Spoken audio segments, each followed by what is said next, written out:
Welcome to the Florida Bar's Law Office Management Assistance Services presentation of Working in the Cloud, a cloud computing primer for attorneys.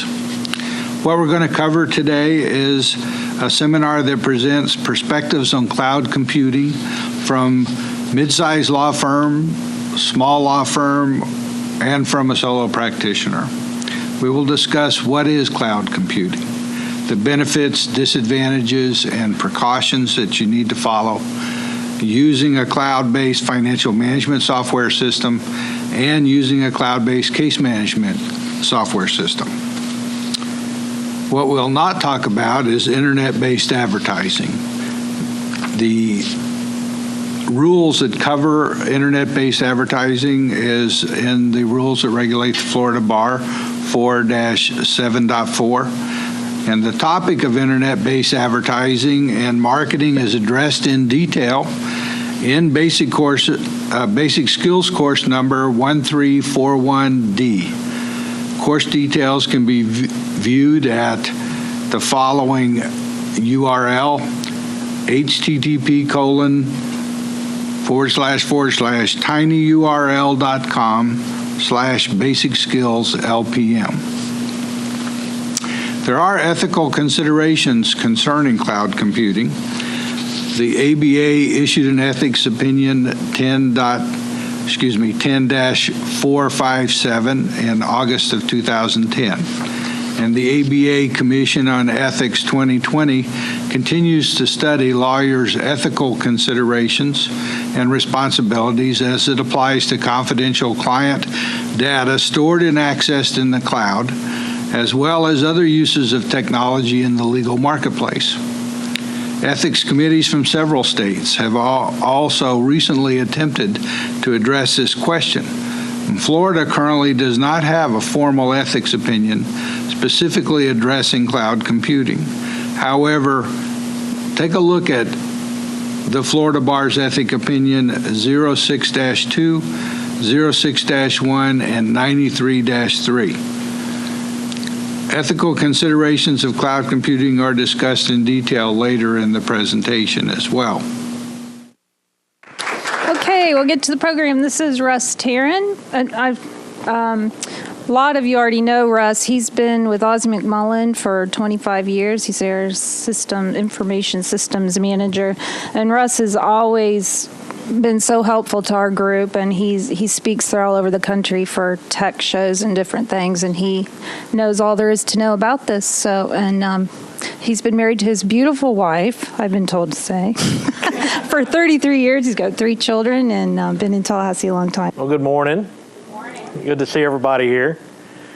This, when I was asked to do this particular topic, it's kind of evolved over the time since I've even been asked to do it. This has been one of the hardest presentations for me to finalize, because every morning when I go in, there's something different on this topic popping up with all the blogs and everything that I read.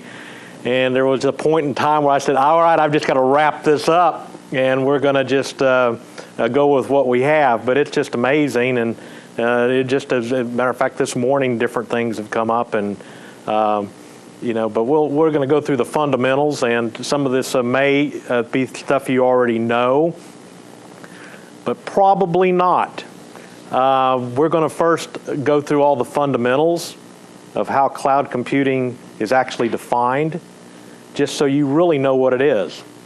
And then we're going to it looks like we have a lot of administrators here also, how you need to take this information back, and if you're going to put any of this into practice in your firm, the things you need to look for. And then we'll wrap it up with some actual ways that you can utilize it in your firm effectively. So we're going to go about 45 minutes and have a break, and then we'll go another 45 minutes.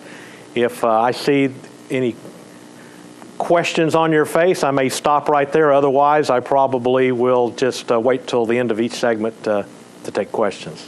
Okay? Do we have any questions now? No.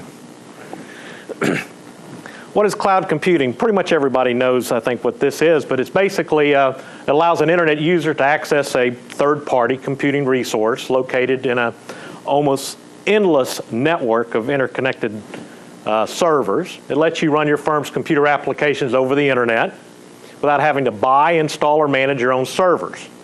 Or you can run your firm's IT operations with nothing more than a browser and internet connection. Now, pretty much everybody knows that, but for those that have been in the business a long time, we've been doing this with Westlaw forever. If some of y'all may even remember the Walt terminals. Does anybody remember a Walt terminal? Okay, for accessing Westlaw? That was connecting to, it wasn't the internet at that time, but you were actually connecting to a computer somewhere else over a dial-up, and that was, you were accessing it. You didn't have to manage the servers or any of the information or anything.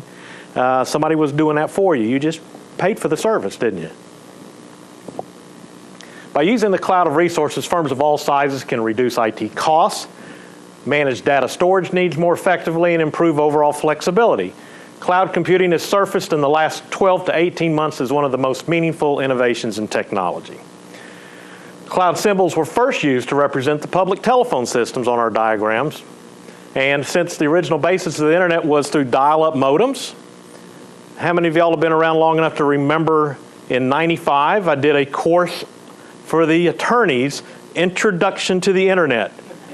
Okay, it was over at the old Radisson in the base. It was in a tech show that we had, our vendor show. And it was an introduction to the internet, and that was all through dial-up. Okay. And so the symbol that you see down on the bottom right, that's the symbol taken over from the phone companies. It's just because it originated with the phone symbols. Okay. Client-server computing. I got in trouble with this yesterday. I gave this presentation to a group of our attorneys as a dry run, and some of our more seasoned attorneys, we do have a few seasoned attorneys at our firm, got confused about client-server. The word client, okay, to an attorney, to an IT guy, the word client means something entirely different, okay?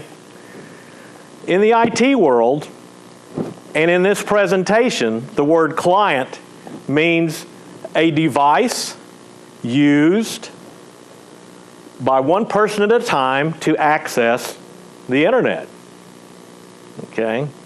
I kept having a senior attorney yesterday just, why do you keep calling it a client? What does this have to do with one of our clients?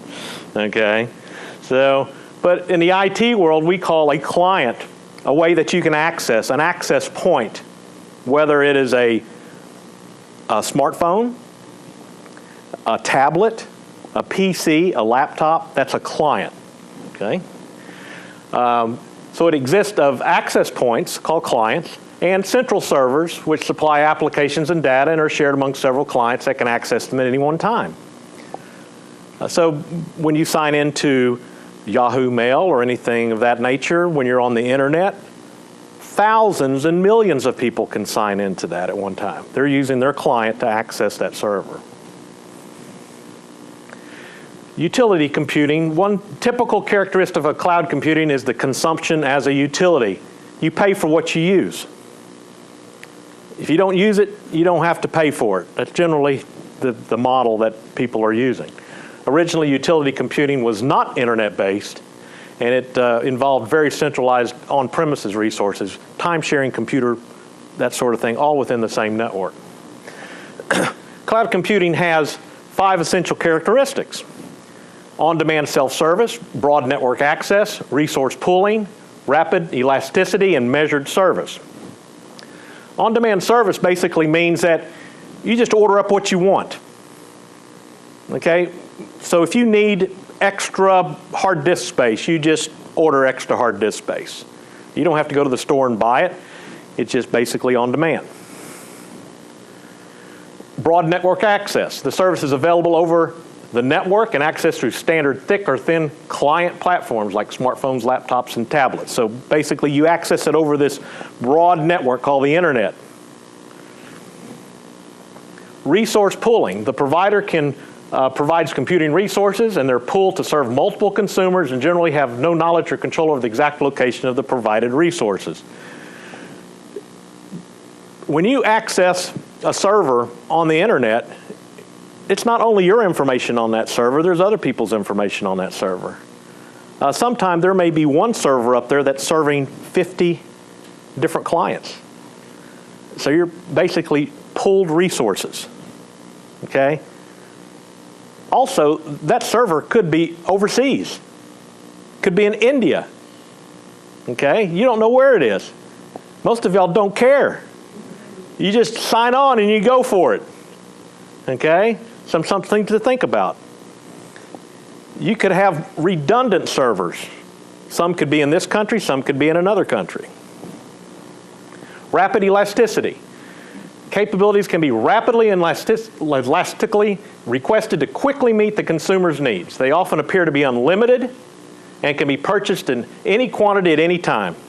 Now, most attorneys think that way anyhow, that things are unlimited and then just do it, okay? So that's nothing new, is it? That's something old. But basically, it's basically expanding. If you need more, all right, now in the past, if you purchased a file server, all right, we're out of disk space. We need to go buy some more disk space. If your server's in the cloud, you just tell your vendor, I need more space. They provision you, it's the word used, provision you more space, you're good to go. It's like an endless supply of resources. Measured service. Resource usage can be monitored, controlled, and reported, providing transparency for both the provider and the consumer of the service. You actually get a measured service. You actually can see the performance of it. There's actually statistics that monitor this, so you can see what the usage is. There's a lot of times people in firms don't measure these things. You don't know what the throughput is, or how much disk space you're using, how much you have available. It's all measured. You get reports. These vendors will provide this information for you. In the cloud, there are basically three what we call service models, and that's how you use the cloud. You have software as a service, platform as a service, and infrastructure as a service. Software as a service is what you're most familiar with. Anytime you log into, like, your bank, to Yahoo, to Westlaw, to maybe ADP for online payroll, to Lexus, you're basically using your client to access their software.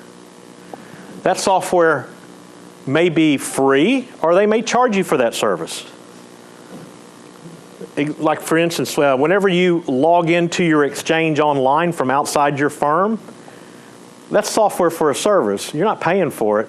Your firm is providing that service, but it's still software for a service. That's under this characteristic. Platform as a service. Consumers can purchase access to servers, enabling them to deploy their own software and applications in the cloud. So instead of having to buy your own servers, you basically tell a vendor, I want to use your server. You put anything on that server that you want to put on that server. You can put the operating system on that server. You can put the applications on that server. They're basically going to manage that server for you. Now, that server is not just a regular server. That's going to be a virtual server. That server is running virtualized in a machine, a physical machine, and that virtual machine or virtual server that you're using is actually on there with possibly 30 or 40, maybe even 50 other servers. Okay? This is how they can actually do it cost effectively, is by virtualizing the things. Infrastructure as a service. Consumers control and manage the system in terms of the operating system, application, storage, and network connectivity, but do not themselves control the cloud infrastructure. So they control everything except the actual infrastructure itself. So it's basically just like having a full server in-house. It just happens to be virtualized out there in the cloud. So those are the three models that they use. Those are the three official models. Last week, Dell announced that they wanted to release a new model. and that was desktop as a service. All right, Dell announced last week that not only are they going to sell real desktops, but they're now going to sell virtual desktops. So now, if you don't want to spend money on 50 new workstations, you can actually go to Dell and you can buy 50 virtual workstations. It'd be just like buying 50 brand new workstations with Windows 7, Office 2010 on them. You can use your old computers to access it as a client, and you're good to go. That's not an official one yet, but Dell announced last week that's what they want. They want to call it desktop as a service, okay? This shows your different service models and actually what you have control over and what you're giving up control over. If you have an on-site premise, on your on-site, you have control over everything, your applications, your data, your runtime, operating system, virtualization, everything. As you go over to the different services, you see the things that you actually have control of. So as you go all the way over to software as a service, you give control of everything up. You're just accessing it, okay? So if you kind of look at for how many IT people I need to have to support my business, okay, the more you can get to the right, the less IT people you probably are going to need, okay? So all IT people here, over there, maybe just a few. You still got to have somebody to get your clients up and going, okay? But not as much as over here. Is there any questions about any of this so far? Is there a correlation with risk? You say there's less risk with the on-premise environment and more risk with That's a great question. And we'll get into a little bit of this, but that's a great question. The question was, is there a correlation between the risk and security risk between the left and the right? Well, depends. Okay, if some of your attorneys' offices are like some of our attorneys' offices, they leave their casework laid out on their desk. And then you have a janitor that's totally unrelated to your business come in every night and go, and they can clean up those offices. All the client files are laid out on the desk. Okay? So you may think that it would be more secure, but it depends on how you run your local business model. Whereas if you had over as a software as a service, everything was saved up there and it was encrypted and it followed all the proper security procedures, your data could actually be more secure over to the right. It could be the total opposite though. If every night you require everybody to lock everything up, okay, and then your janitorial staff is employed by your law firm and they sign agreements, confidentiality agreements and that sort of thing, well see, it can go both ways. So it depends on how you run your business model. Okay? That answer that for you? Yes, sir. Thank you. Mm-hmm. We have 4 different types of deployment models. Private cloud, community cloud, public cloud, and a hybrid cloud. A private cloud is an infrastructure that's operated solely for an organization like a law firm. It would basically be what most people like sole practitioners have or law firms that have one office. Okay, that's a private cloud. Now, even if you have multiple offices and the only way that those offices communicate is over a secure, dedicated line, used to be like a T1 line, or now it can be called a virtual private network or something of that nature, okay? You still are considered a private cloud because nobody can get inside that, okay? A community cloud is one that people share. It could be like a university system or it could be a hospital group. Not everybody has access to it, but just a smaller group does. It's not totally confined. A public cloud is what you see is basically what most of the things you use on the internet are. Whenever you go to Yahoo, Facebook, the Tallahassee Democrat, all of these type of things, it allows you basically to go and access these particular different services. Some are free, some are pay. A hybrid cloud is a mix. of one or more of the above. Okay?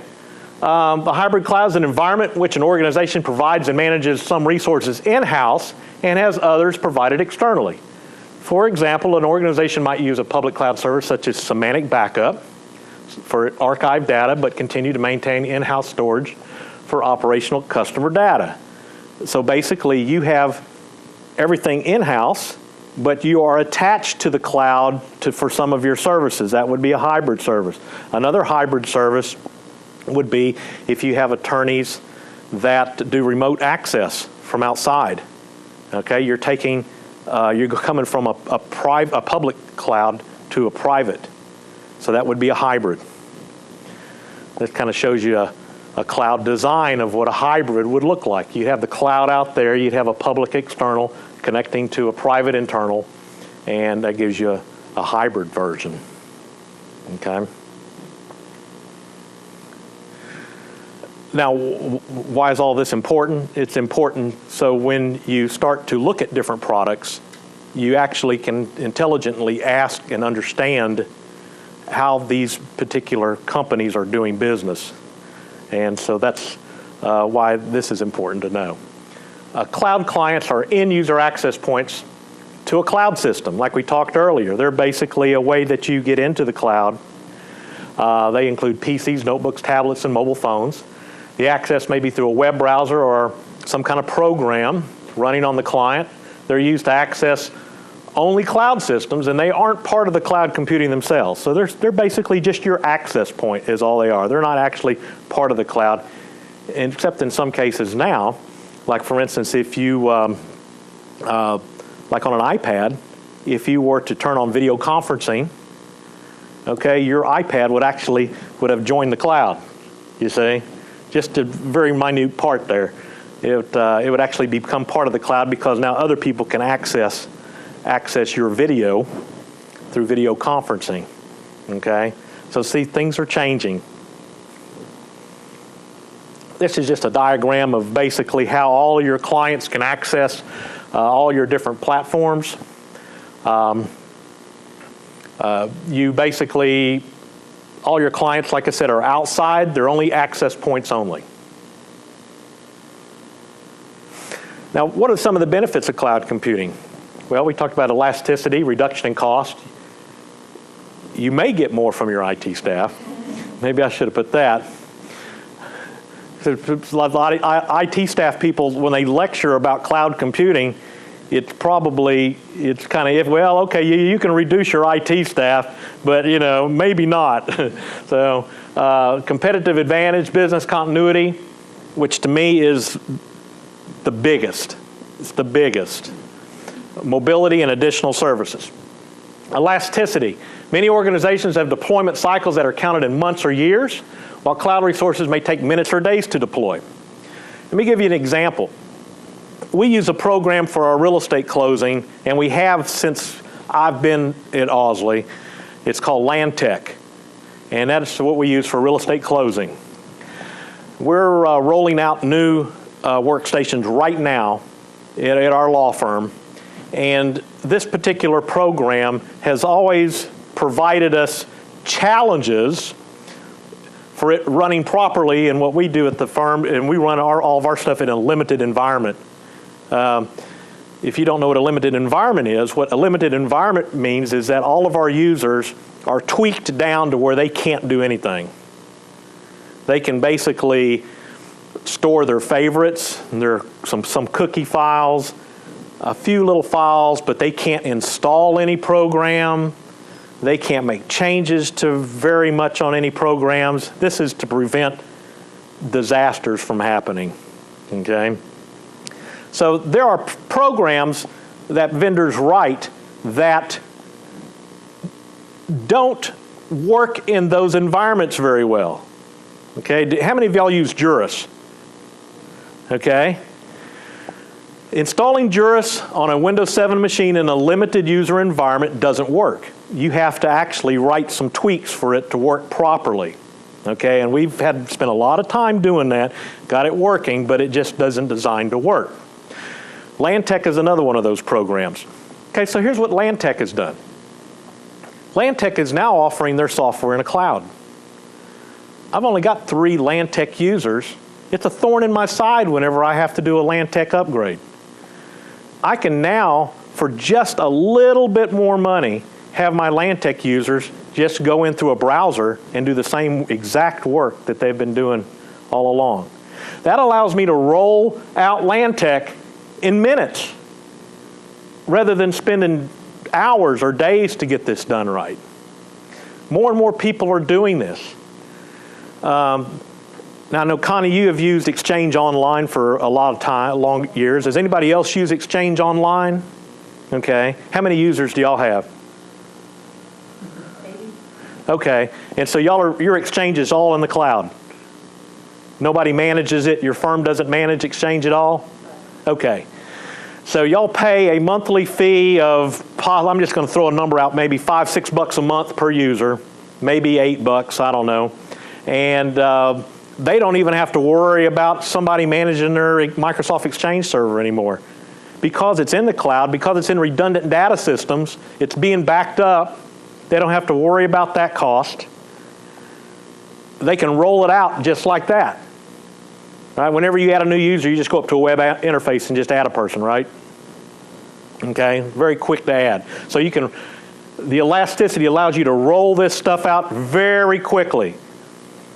All right, within years, the majority of your software vendors are going to have this. That's the way it's going to be. You know, I think within 3 years, you're probably not going to have to install any software. I think this is the way you're just going to run your business, okay? You may be able to run it in-house, okay? That server may be in-house, but those clients don't have to have all that software loaded on it, okay? A lot of firms do that right now by giving each of their individual workers what's called a virtual client or a virtual desktop. So basically when you come in and you log in, it gives you a desktop. That desktop's not on that computer you're working on, it's on a server. And it could be off-site or it could be in the server room, okay? But it gives you it basically it's a virtual server that's running all these different virtual desktops out there. Okay, that's very popular now. A lot of school systems run that because the kids get in there and they destroy the systems, and basically when they sign off, it wipes out their virtual desktop. Then next time they start up their virtual desktop, it's all nice and clean, okay? Gives you a lot of control, okay? It eliminates a lot of users from storing their personal information on their machines, and a lot of people don't like that, but it is a business machine, okay? So you have to kind of get, look at that nature of it there too. So reduction in cost, software as a service applications in the cloud can change capital expense to variable expense and lower operating costs. In some cases, this may be only beneficial for smaller firms depending upon the application and quantity used. What this means is now, let's just say I'm a startup. I've got 3 attorneys and I'm starting up here. I said, okay, what's it going to cost us to get into business? All right, let's go the old route. All right, I got to buy at least 1 file server, put Microsoft Small Business on it. Okay, that's going to cost me $800 or $900 for the software. The server is going to cost me $2,000 or $3,000. Okay, then you got to have this, and then you got to have this. You may be up to $8,000 just to open your doors. Okay, just for that. Whereas if you go to a model like you're doing with the Office Online or the Exchange Online, you can get in there for $5, $6 a month per user. You can use a practice management software program like Clio. That's designed for firms smaller than 25 users for $50 a month per attorney, $25 a month for a paralegal or assistant, and you're off, you're running. All right. Not only do you have that capital cost you don't have to deal with, but you also are now adding instant mobility to your firm. Okay, because now everything's in the cloud. Okay, is everybody with me on that? Right. Let me just skip this slide. You should be able to get more from your IT staff, because now applications and SAS applications in the cloud allow IT staff to shift their focus because now they don't have to manage all of this information. They should be able to now enhance or better the user experience at the firm. Now the staff should be better trained. They should be able to be taught how to be more efficient. Okay, those little issues that the IT staff never could handle before because they were managing all these servers and software, they can now take care of them. You may not reduce your IT staff, they just may be redirected into what they're doing. In some cases, you may be able to eliminate some staff people. It just depends. Probably not. It also gives you a competitive advantage. This is just what I was talking about. It levels the playing field for law firms to remain competitive and better service the larger clients who themselves have world-class infrastructures without the pressures of continued purchases of upfront capital requirements. So if I have a client that's demanding that I do something a particular way, but I just don't have it in my budget, a cloud service may enable me to get that capability very quickly and very inexpensively. It can also give smaller firms a chance to play on a more level playing field with the big guys. You can instantly get the same product, the same technology, the same capabilities as a large firm for very little capital outlay. And that's great for people that are just starting up or that want to get into some kind of new technology or something like that. Okay. You have a question? No? Okay. I read questions. Old teacher. Business continuity. Again, this is what I think is right now the key where every law firm can use cloud services, especially in Florida. With catastrophic events regularly in the news, business continuity should be a way of doing business rather than a second thought to business. Business continuity planning can also be expensive and has always been something only large law firms with large budgets could afford. Now, the advantage a large law firm has, not only because generally their IT budget's bigger, but they have multiple offices, is if you have multiple offices, you can do cross backups between your offices. So your Tampa office can back up to your Miami office, or your Miami office can back up to your Tallahassee office. So you're basically using your private cloud for your business continuity, okay? So that's an advantage of being a large firm. But now you get down to a firm like our size, who have got 40 attorneys or so, a single office. Okay, well then what do? Well, then you can use the cloud as a service to move duplicate copies of your business off-site. Okay, now notice I said business, not just your data. All right, it needs to be in some form so you can quickly recover that information and get back in business. Okay, a lot of people make the mistake of running just a simple backup service. Okay, off-site, meaning they put the software on their server and then the backup goes to someplace off-site. So what do you have off-site? You have a copy of a backup. Okay, now what I do is I image my servers locally.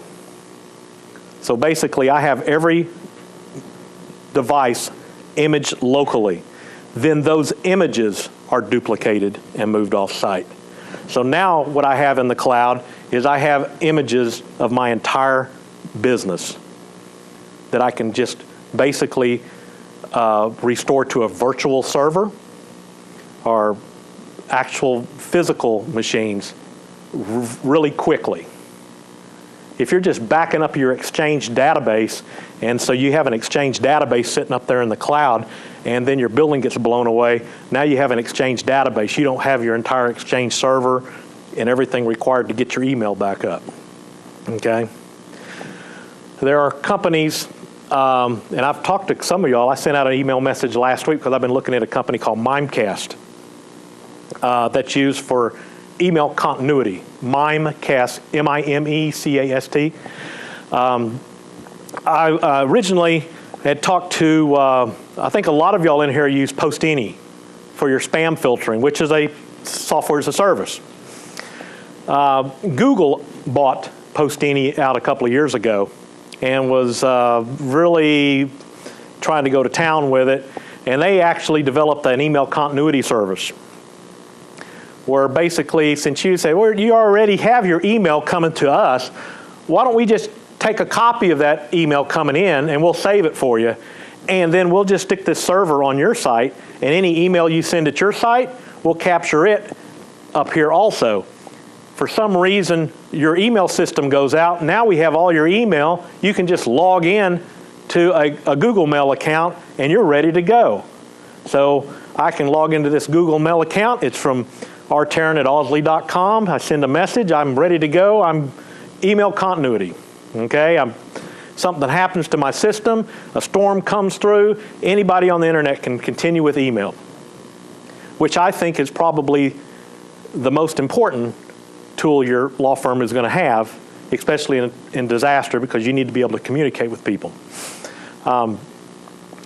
Mimecast goes a little further. First of all, Google email continuity folded. They decided they didn't want to do it anymore, so they folded. Mimecast will actually configure with an Exchange system where it captures all email coming in and out, everything. And by everything, I mean if Aunt Sally sends you a picture of some relative, okay, sitting on the front porch or something like that, and you say, I don't want to say it, you delete it, it captures that. Okay, if you delete it, if it comes into your system, it captures it.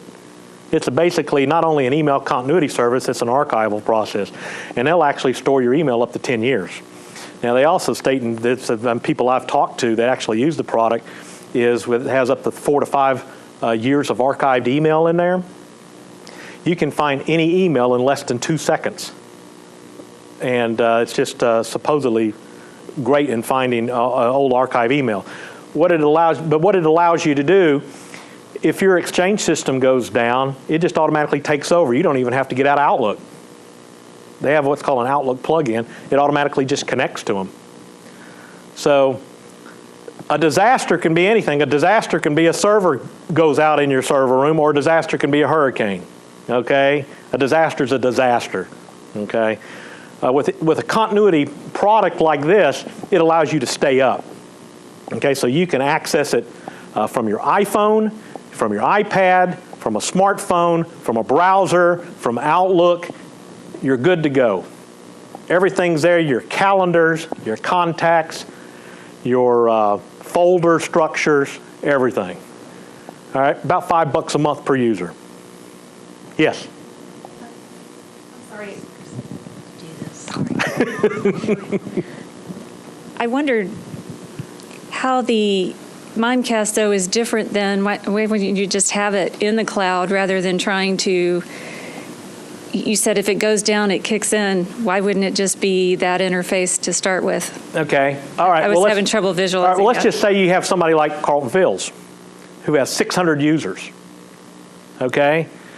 If you do the Exchange Online for 600 users at $6 a month, look at your monthly cost, okay? Where if you take that cost and build a physical server in-house, so you take, what, $3,600, that's so that's like 50 grand a year just for having your email in the cloud, okay? So it may work for you. It depends on your firm size, you see. Microsoft actually is so close to having this as a perfect product. I spent about 3 or 4 days talking to them. Whereas if you use the Microsoft in the cloud, you can actually have people in the cloud and people local, okay? And they actually communicate with each other. So I asked him, well, why can't you just duplicate? Why can't I just pay you $5 a month and you just duplicate your system in the cloud? And And they said, well, that's just not our model. That's just not what we're going to do. But they're very, very close of giving you a duplicated system, okay? But Mimecast, if you delete an item on your system, it's still there, okay? Whereas the Exchange Online, when you delete it, it's gone. See, so the Mimecast captures everything. Yeah. I have a question about that. When you say it's still in Mimecast, how do you protect your clients if you have like a 6-year or 7-year retention for their records and you need to delete all of that? You can set up retention schedules and it can delete that. And it's gone forever? Yes, then it's gone. Okay. Yeah. Whatever your retention schedule is, some firms may set up a 3-year retention schedule, 5, 6, whatever they want. Some guys in our firm don't want anything retained. You know, they want it gone. You know, right now, if you get an email in during the day and delete it, it's gone. If you delete it from your trash, and of course, I don't know, you know, in Exchange, if you delete an item, it actually goes into deleted items. Then when you delete it, it actually goes into a dumpster. Okay, do y'all know there's actually two? Okay, a lot of people may not know that when you delete an item in Exchange, depending upon the policy of your firm, it may not really be out of there for a month or two, and so that means that it's on a month or two of backups. Okay, so if you really want it deleted, you need to delete it and delete it from the dumpster also. Okay.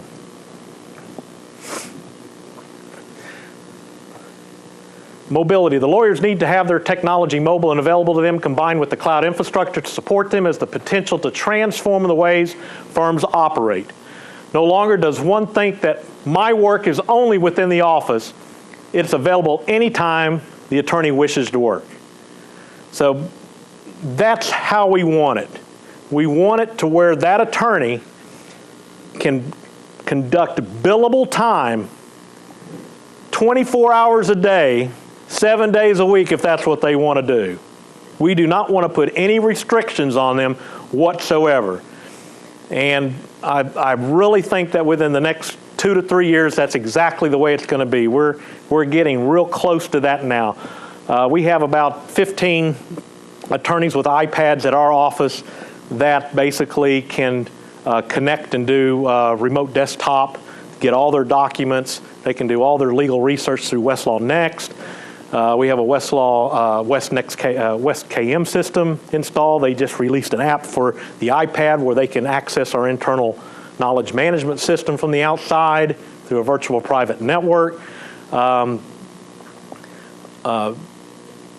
That's what we want to. That's what we want to give them. We want to give them the tools and set them up with the tools where they can bill time anytime they want to.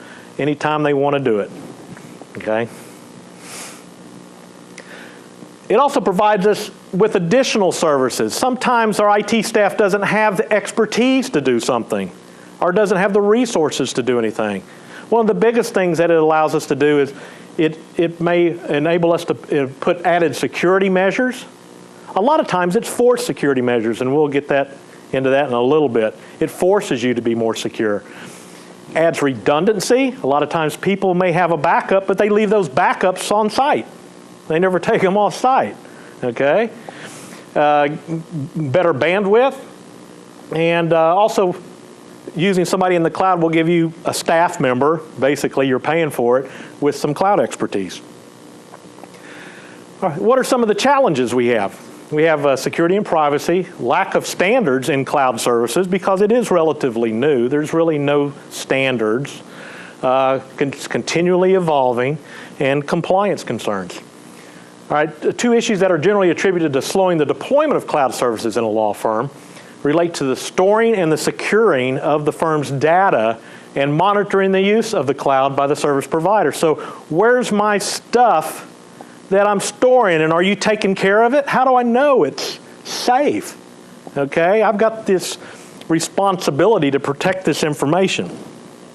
These challenges can be addressed by the use of like hybrid cloud systems where you can store sensitive information inside, okay, less sensitive information on the cloud, and then through your client allow access to both of them.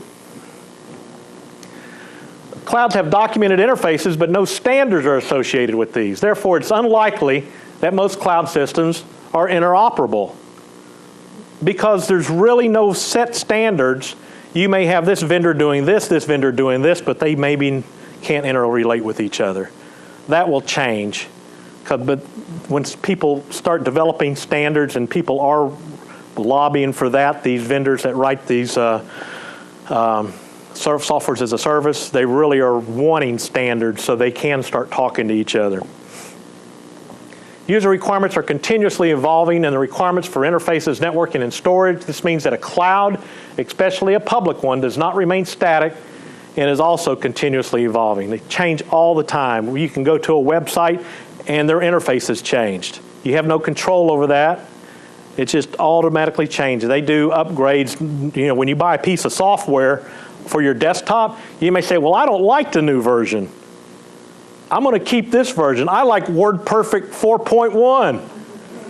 Who cares if they got Office 10 out, you know? And, but when you're in the cloud, you use what they have. This is what they get. Compliance concerns. You have concerns about, you know, is my data really protected? Are the rules different in about if my data is stored in a different country? In the U.S., data retention and security policies vary from state to state. As with security and privacy mentioned previously, these typically result in where you can use a hybrid cloud deployment with one cloud storing the data internally to the organization, like the secure data that you want protected. Okay, so far we've been talking about cloud infrastructure and pros and cons, challenges, and that sort of thing. Now, we're going to get a little bit into security, and then we're going to go into ethical implications. Because data is stored on a cloud provider system and possibly in a location that you may not even know where it's located, you may have concerns over the lack of privacy that arises because the providers control the data, and so you may perceive that there is a risk. You may think that they're going to mine the data for their own use. You've heard of people doing that. Yeah, share it with other organizations. For instance, if there's a dispute, they may lock you out of your data, okay, or they may lock you in. They may only provide your information in a proprietary format that once you cease doing business with them, it's worthless, okay? Just a little note on that. When I was talking to the people at Clio, that software I was talking about a while ago, they have developed conversion interfaces for just about every major time and billing practice management vendor there is, so they can pretty much convert all those types of data and things for you. But you need to watch that, and we're going to talk a little bit more about this. Are they going to lose your data, particularly if their backup practices are not adequate to cope with emergencies? Okay, most of y'all probably know this, but we're going to talk about it anyhow. When you log into a browser, and you see it says HTTP up there, that's an unsecured website. When it has an S on it, like when you log into your bank, when you log into PayPal or any site like that, that means that the data is encrypted. It is certified to be encrypted. Okay, when we set up servers in our law firms, like email and that sort of thing, some of these systems will not even operate unless we buy a certificate from a known certificate authority, is what they're called. They have to, it basically certifies that we are who we say we are. Okay? So when you see the S, that is saying that we have bought a license, and that certifies that we are who we state we are. Now you can actually go up to the top of an HTTPS website in the bar, and there should be like a little lock, or depending on the browser you got, you can do an info on that, and it'll actually show you who issued that certificate. It'll actually show you all the information, the company name, contact info, that sort of thing, okay? That information has to be made available if that company is going to issue a certificate. So whenever you're using firm information in a cloud system, you need to make sure that your provider is going to secure it with an SSL protocol is what it's called. Strong passwords. A strong password is basically, they consider the 6 characters or more in a combination of letters, symbols, punctuation, and numbers. Okay, once you formulate a strong password, don't write it on a Post-it note. Don't stick it on your computer monitor. Don't stick it in your desk drawer. Okay, so you need to keep your strong password confidential. And by strong passwords, I don't mean like A, B, C, D, E, F, G. Okay, it's got to be a combination. Your firm will have different combinations. Let me just give you an example. I bought a password cracker, ran a simple text password in there. You can do it up to 8 characters. It can generally crack a simple text password in a matter of seconds. Okay? If you have a strong password, a mixture of letters, numbers, and characters, up to 8 characters, okay, it can take like 3 days to crack. If you increase it to 10, it takes like 27 days to crack in order to run through all the combinations. Okay? So 8 characters is a good number. Asking somebody to put a 10-character password in there, especially if you have your passwords refresh every 90 days or whatever your policy may be at your firm, maybe a little bit too much. 8 characters is good. 10 maybe the limit. 12 takes like 27 years to crack or something like that. But you know, it just shows you that just changing your passwords, it's essential. If anybody is accessing data from outside your firm coming into your firm, whether it be a virtual private network, remote access, they need to be using strong passwords. Okay? Otherwise, you're leaving a portal open to your client's data from the outside world that they can easily determine what that password is. Okay? Ethical considerations. This is actually what I was asked to do the presentation, the whole presentation on ethical considerations, and probably could have done it, but this is something that's very important to know because people kind of maybe blow this aside. But we're going to talk about the different ethics of using your client's information in the cloud. All right, the ABA Commission on Ethics 2020 it continues to mull over a lawyer's ethical responsibility as it applies to confidential data stored and accessed in the cloud. Ethics committees from several states have also recently attempted to address this question. Currently, Florida doesn't have a formal opinion on this subject. So what we're going to do is we're going to look at some states that have issued formal opinions on it, and we can just kind of see how everybody's kind of fallen in line. But everybody is basing it on this ABA Model Rules of Professional Conduct, Comment 17, Rule 1.6, basically says, when transmitting a communication that includes information relating to the representation of a client, the lawyer must take reasonable precautions to prevent the information from becoming in the hands of unattended recipients. Reasonable precautions. Okay, so what's reasonable precaution? All right. Now, if you reasonable, all right, that's a term that I was instructed by many of our attorneys is a very popular word with attorneys. And because you can't really nail it down, okay? So, for instance, we were talking about the piles of client files on your desk. Okay, you've been practicing law for 40 years. You have never lost any client information. That must be a reasonable way to keep my client's information. Just stacking this stuff on my desk, having people in and out of my office. Okay, I don't think that's really what they meant. Okay, so let's look at some things here. Here's what some states are saying about cloud computing. The lawyers have an ethical duty to protect sensitive client data. To meet the standard of reasonable care, attorneys must be knowledgeable about how providers will handle the data entrusted. Agreements must include terms requiring the provider to preserve the confidentiality and security of the data. An agreement? You talking about that thing that I scroll to the bottom and hit the checkbox and do an okay on? I mean, I got to like read it and see if it has this stuff in there. Let's look at some state opinions. We're going to look at Arizona, New York, North Carolina, and Pennsylvania. Arizona basically states that a lawyer must act competently, or do we need to keep going on? No. Oh, to safeguard information relating to the representation of a client against inadvertent or unauthorized disclosure by the lawyer or other persons who are participating in the representation of the client who are subject to the lawyer's supervision. Okay? So thus it is clear that a lawyer must act in a competent and reasonable manner to assure that the information in the firm's computer system is not disclosed through inadvertence or unauthorized action.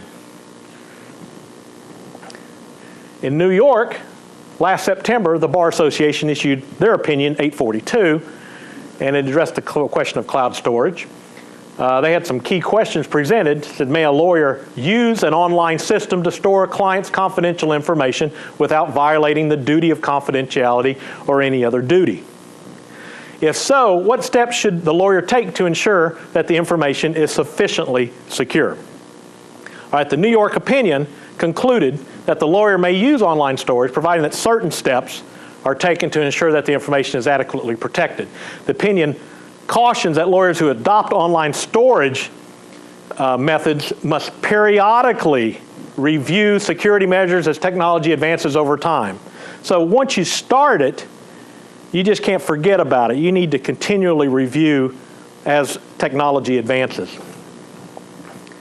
The opinion also offered 4 specific considerations that assist in guiding lawyers who use online service devices, storage services. The opinion says that the lawyer should consider the following steps.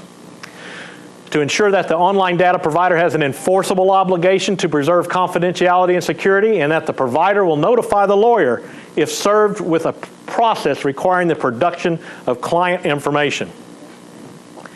Investigate the online data storage provider's security measures, policies, recoverability methods, and other procedures to determine if they are adequate under the circumstances.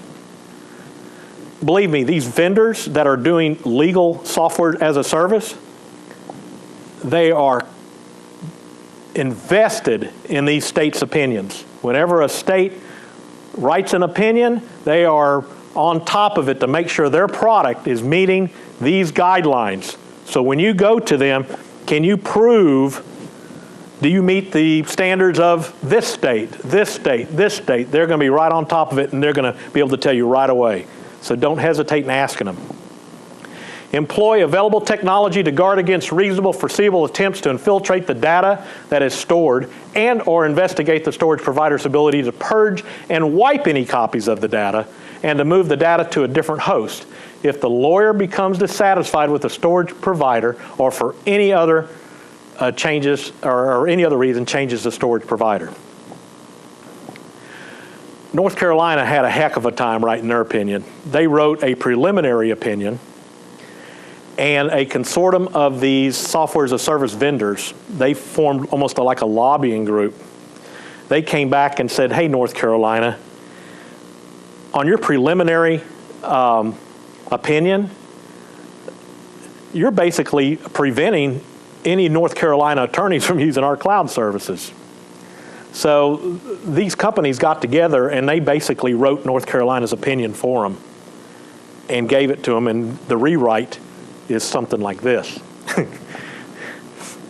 The final conclusion is a law firm may contract with a vendor of software as a service provided the lawyer uses reasonable care to safeguard confidential client information. The opinion makes it clear that with technology, reasonable care requires that you reevaluate the choices. This sounds just like New York. See, they're following kind of, nobody's really wanting to buck the system here.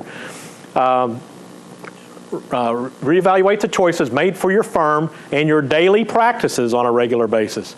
The opinion states that the lawyer must also engage in periodic education about ever-changing security risk. Okay, they're taking it just a little bit further. Pennsylvania Formal Opinion 2011-200, committee addressed ethical obligation of attorney using cloud computing and SAS while fulfilling their duties of confidentiality and preservation of client property. They said an attorney may ethically allow client confidential material to be stored in the cloud, providing the attorney takes, again, reasonable care to assure that all such materials remain confidential and reasonable safeguards are employed to ensure that the data is protected from breaches, data loss, and other risks. So what are some reasonable safeguards we just need to maybe look at?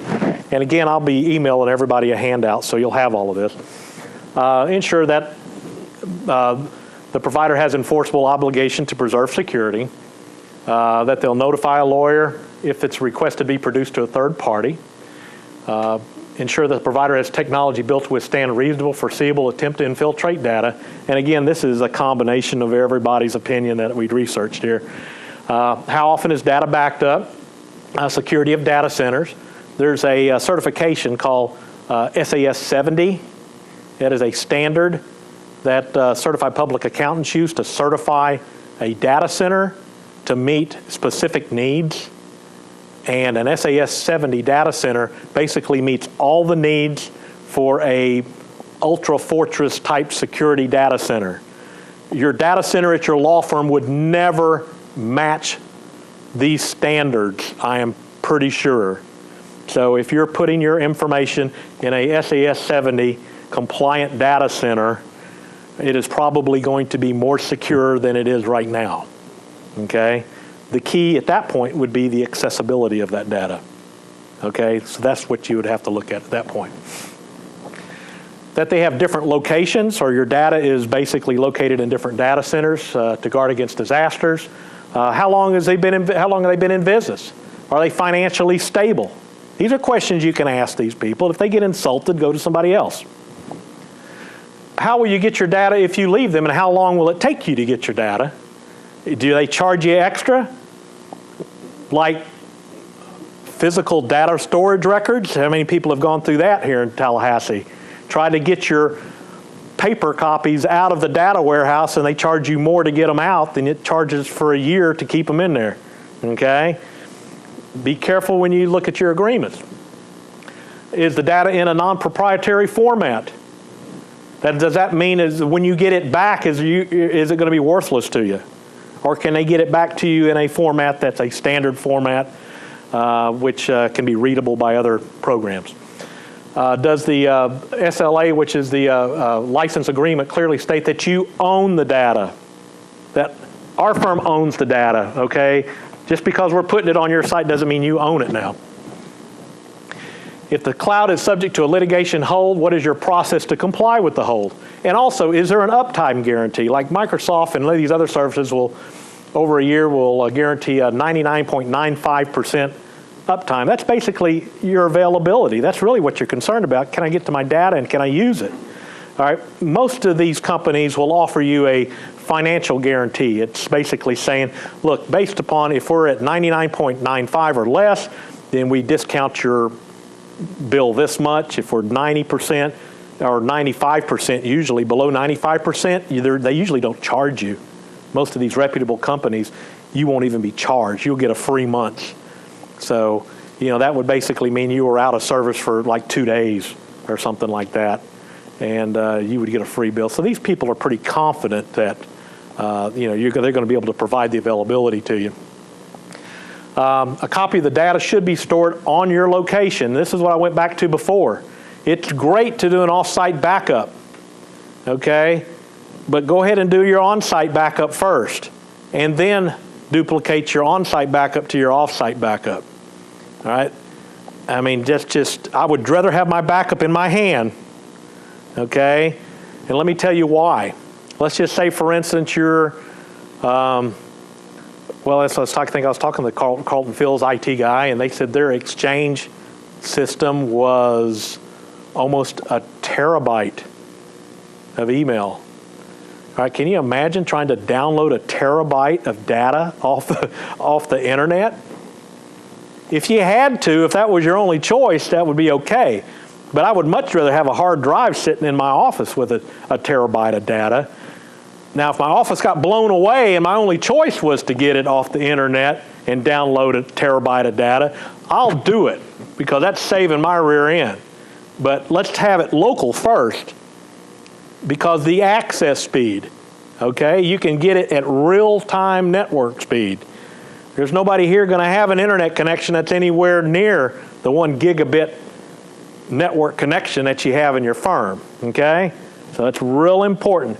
Very cheap to do. Okay, any law firm can get an on-site backup going for less than $1,000. Easy. Easy. There was a case, United States versus comprehensive drug testing, and this basically was ruled by an appellate judge that this company, or this basically the government, went into this data center to get the information from 10 baseball players that they were suspected of using steroids while in the data center, because the rules of evidence require that if other evidence is in the near vicinity or in plain sight, they can get other evidence if it's there. Meaning, so like if I go into somebody's house on a search warrant and I'm looking for a particular piece of evidence and there's something else that's incriminating over there, then I can possibly gather that too. Well, what they did is they started getting other people's information, just not those 10 people's information. They started getting medical records from other people. Okay? Well, this ruling basically says that from now on, since '79, if a request is made like that at a data center where multiple customers' data is housed, a third-party intermediary has to go in there and mine the data or get the data off the system and then turn that data over. Okay, so that's just something to be aware of if that were to ever happen. So like if your information or your data was stored somewhere. All right, let's look at a sample of a vendor contract, something that may be in a vendor contract. Okay, let's look down here. No liability for deletion of customer data. Okay, you agree that other than as described in these terms, we have no obligation to continue to hold, export, or return your customer data. You agree that we have no liability whatsoever for deletion of your customer data pursuant to these terms. This is Microsoft's agreement. This is Microsoft's online agreement dated April 2012. Okay? You would never think something like that would be in there, would you? Let's take it a little bit further. Online service are not fault tolerant and are not guaranteed to be error-free or to be operated uninterrupted. Okay? Here's a good point. Ownership of customer data. As between the parties, you retain all right, title, and interest in the customer data. We require no rights in the customer data other than the rights you grant for us to the applicable online service. That's something you want to see. Okay? But that's pretty amazing that within 3 paragraphs you find something like that in an agreement from Microsoft. All right. These group of doctors thought that they were just going into the modern age of technology. And so they put all of their scheduling information on a calendar, okay, and a cloud calendar.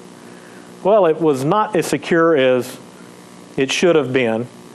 People were able to get into the calendar, find out all this private information regarding their clients, and they were fined $100,000 simply because they didn't take the necessary precautions to protect that data. Very easy to do. It happens all the time. This is very recent, April 23rd, 2012. This is not something that happened 10 years ago. This just happened in April. April 26, 2012. Google releases a brand new service called Google Drive to compete with services like Carbonite, Mozy Pro, those type of online backup services. Well, service is probably good, but in their service agreement, the wording basically led you to believe that as soon as you put your data up there, they own it. They can do anything with it they want. They used a blanket standard agreement, and the agreement basically said that we own your data. All right, they quickly made changes to it, and so this was just recently. Okay. All right, some pros and cons for law firms. Financial ease of access, staffing, and we'll talk a little bit how they differ between the different size law firms. Financially, this allows, as we talked earlier, small firms to get into the mix by having little or no capital outlay. They get to play with the big guys if they need to, okay? The infrastructure, they don't have to pay for that infrastructure. They basically are like renting the infrastructure, okay? Allows mid-sized firms and large firms to possibly eliminate staffing positions and cut salary expenses. Or they can reallocate them to different processes within the firm. All right, large SAS installs may in fact cost more than actually installing the in-house system. Like we were talking about a while ago, you got a 600 user system, $5 a month. Okay, it's $60 a year, 60 times 600, $36,000 a year to run an email system. Okay, some large firms may just think, boy, that's no money whatsoever. That's cheap. Okay, but I think that most firms would probably think that that's a little bit too much. That's why people would tend to make the decision to keep it in-house or possibly run some kind of hybrid system, okay? And if the software like I was talking about before, the CLEO software, practice management software, $50 an attorney, $25 an assistant. So if you had a 20 attorney law firm, okay, you're up to $1,000 a month, $12,000 a year just for your attorneys. And then you got your legal assistant. See, so it may be cost prohibitive to do that when you could put a system in-house where you actually bought a server and put the software in and may be able to, expend that over or amortize that over 3-4 years, and your cost would be smaller. You just have to really pay attention to it. Ease of access, it provides firms all sizes to be able to have a mobile workforce. It doesn't matter how big you are, okay? Everybody can have the same tools, the same price, the same ease of use. Requires proper planning, though, to prevent unauthorized access to the firm's data system. I would recommend never using something like GoToMyPC or something of that nature for your remote access. I would never do remote access unless I was going through some kind of secure firewall or through a VPN or something of that nature. The cost, more than likely, if you've already got a network set up and you have a router, the router probably can do virtual private networking. That gives you a nice secure connection into the office, and you don't have to worry about it. Okay. You may be able, they may enable small firms to postpone hiring IT staff or reduce the current staff. If you can get most of your software up there in the cloud, or if you're a firm that's right on the edge, like 15 attorneys or something of that nature, and you can move some of these programs into the cloud, you may not have to hire that IT person. If you don't have to hire that IT person, then that's a lot of cloud money, okay? It does not typically change any in-house staffing for accounting or other support departments like that. It's really only going to affect your IT overhead. This is probably pretty hard to see, but this is from the latest technology survey from the International Legal Association for Technological Association is what it is. Elias, what is it? International Legal Technological Association. All right? It shows you basically what people are in the cloud are using, what processes they're using. Most people are using the top one here, spam filtering. When you get the handout, you'll be able to see this. Most of it is spam filtering, payroll, email continuity, and a public website. That's what most people are using it for. This side over here breaks it down by law firm size, and you can actually see under the top one is backup disaster recovery. This is what I was talking about earlier. If you get to a small firm, less than 50 attorneys, 23% are using the cloud for disaster recovery. But as you get to a law firm that has more than 700, okay, that number goes to 8. And that's because they have multiple sites, and they're going to basically use each other's sites to do their disaster recovery, or their infrastructure is such that they have multiple locations or multiple redundant systems. What are some of the things we can use the cloud for? Well, we can use our iPad or iPhone or smartphones. We can use it for social networking, legal research, online email, online storage and backup, in-house cloud services like SharePoint. Anybody here have SharePoint? Okay. And time and billing practice management and your remote access. An iPad or iPhone is probably one of the most, or smartphone is the most portable client for cloud computing. You got now many legal specific apps for all kinds of different practice types. Some of our transactional attorneys took a CLE course on Monday, so specifically on transactional practice in the iPad. And it was a 2-hour CLE course. Okay, so there's a lot of ways that people are focusing different practice classes just using these devices like the iPads. You have many daily use applications on your iPad and iPhone, like Goodreader, which is a program that allows you to pretty much read any type of information. Dropbox, SugarSync, these two programs are basically cloud storage systems that allow you to sync a folder from your desktop to a cloud storage device, and then that can then be synced down to like an iPad or iPhone. So for instance, I have a folder on my desktop that is synced that I can just drop files into it, and then they show up on my iPad and iPhone. Okay, so I can just take files with me. All right. They do not allow you to do network drives, okay, which is good. You don't ever want to sync a network drive. This is great when an attorney is getting ready for trial. They're going into trial. They can have they can do it themselves, or they can have an assistant take the whole case folder and drop it in that directory. Okay, and then now that case is available to them anywhere. Whether they've got they're at their desk, or they got their iPad, they got their iPhone, or they're in somebody else's office with a computer. They can just log in to the website and get that data. The big difference between SugarSync and Dropbox is that SugarSync will allow you to go and choose multiple directories around on your computer, where Dropbox pretty much just works with one Dropbox directory. And yes? Lawyers traveling, but are they using laptops anymore, or going to iPads now? All of our attorneys have basically quit using their laptops. Yeah, they don't even use it. It's all iPad now. Yeah, we basically, because of near laptop replacement, we actually have and we'll talk about this in just a second, a remote access client for the iPad. So like I can just go and within seconds, I'm logged into a virtual desktop back at my office.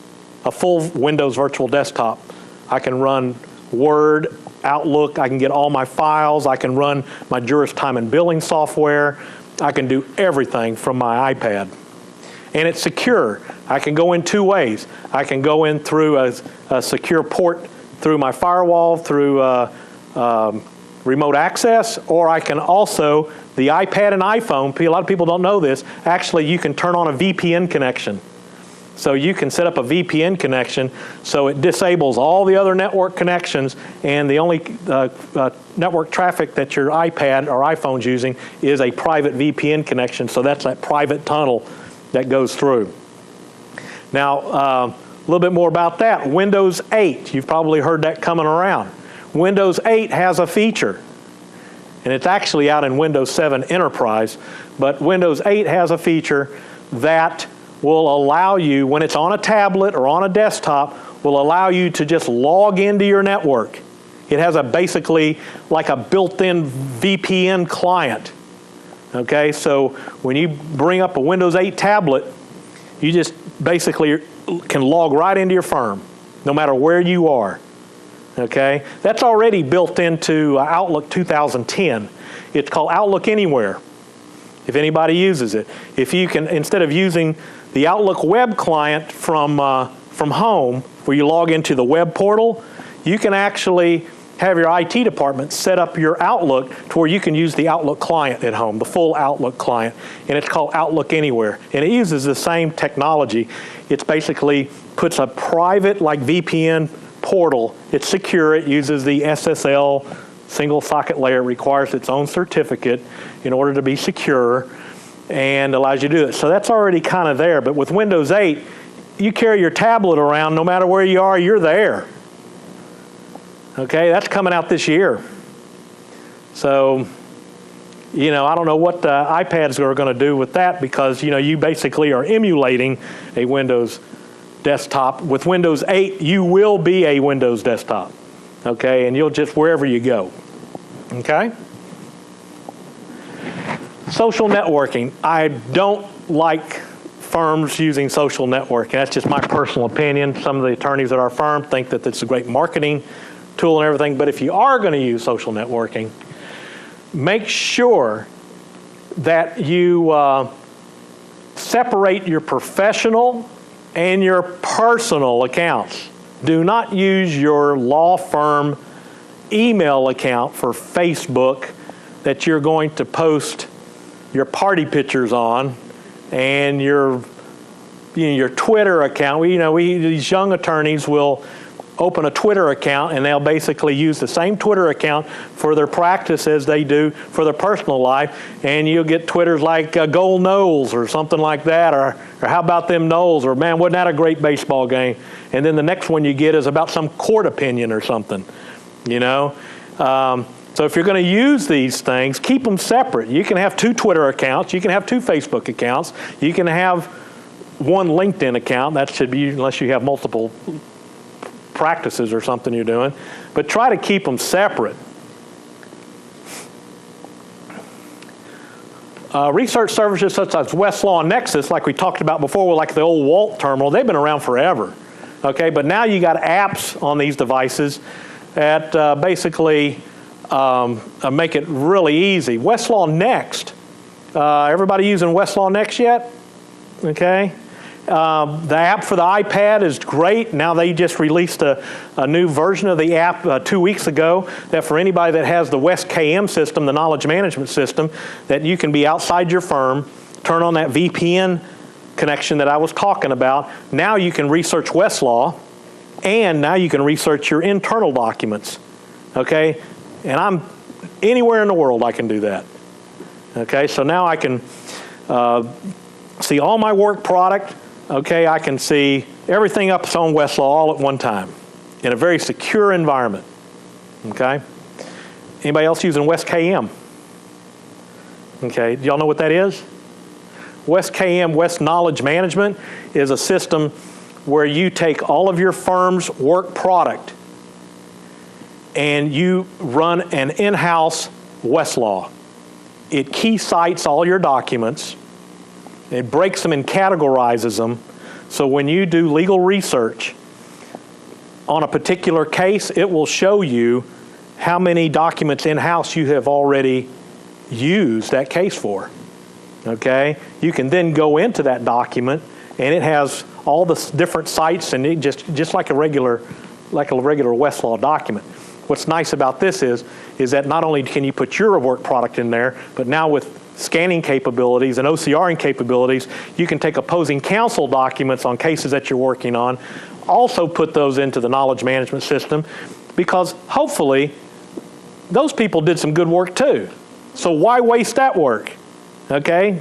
So now you can have your work, you can have other people's work, and you can have the work up there at Westlaw. You can search it all together, you can search it separately. Okay? Now you can search it outside your firm, okay, with an iPad. Now what kind of system would that be under our model? That would be what kind of system? There you go. See, we learned one thing today. Okay, good.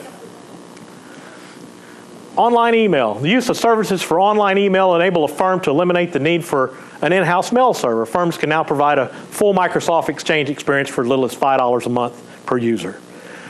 This is fabulous for people that 10 users or less. It's just a no-brainer. It's just absolutely a no-brainer if you got that many people to support. There's no reason to put a mail server in there. I hate managing mail servers, by the way. Services like Mimecast provide email continuity services to eliminate any email downtime and provide online email archiving capabilities. Now see, the Mimecast would actually be a hybrid system too. It's taking your internal stuff and your external stuff, and then you can utilize it together. Online storage and backup, companies like Dropbox, SugarSync, Microsoft SkyDrive. Okay, anybody ever heard of Microsoft SkyDrive? Yeah, see, they don't publicize it too much. It's a free service out there that they'll give you. Microsoft will give you, I think, 7 gigs of free space if you want. If you got Office 2010, go into File, Save As, go to Web, okay, and you pop over there, it'll ask you for your SkyDrive information. You can save directly in Office 2010 directly to your SkyDrive box, okay, or some of these other items too. Online backup can be performed with companies like Carbonite, Mozy Pro, Semantic Cloud Services, but I still recommend you keep a local copy, okay? All right, this was pulled from the Mozy website just to kind of give you an idea of what people are charging.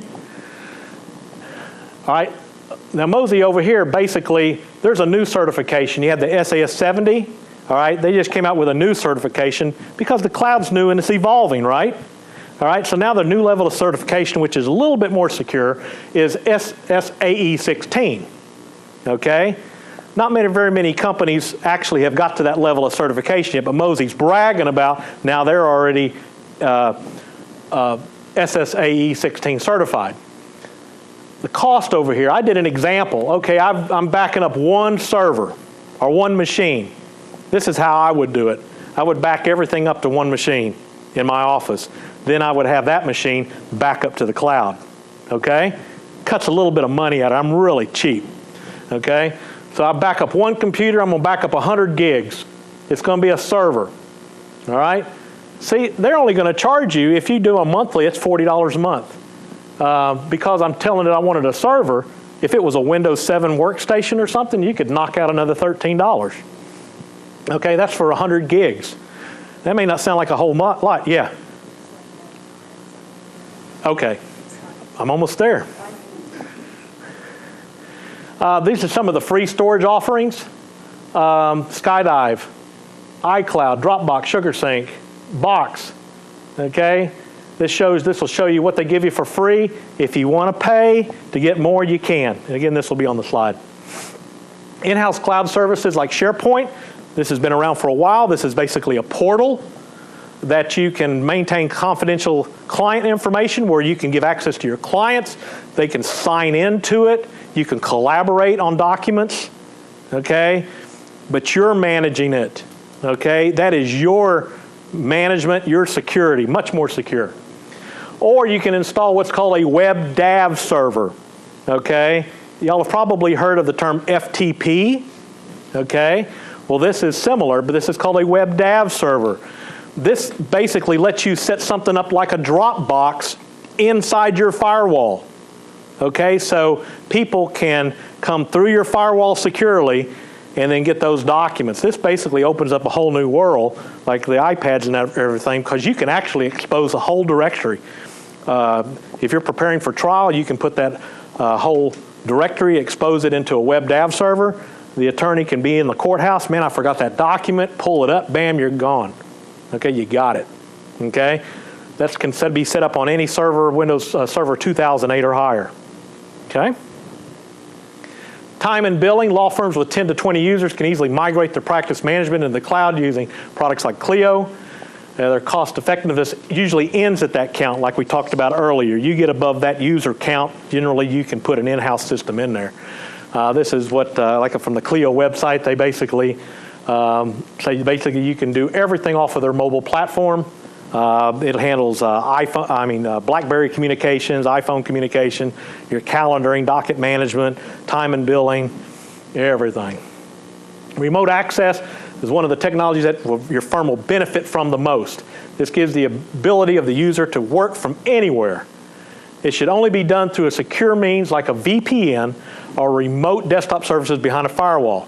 Very inexpensive to implement.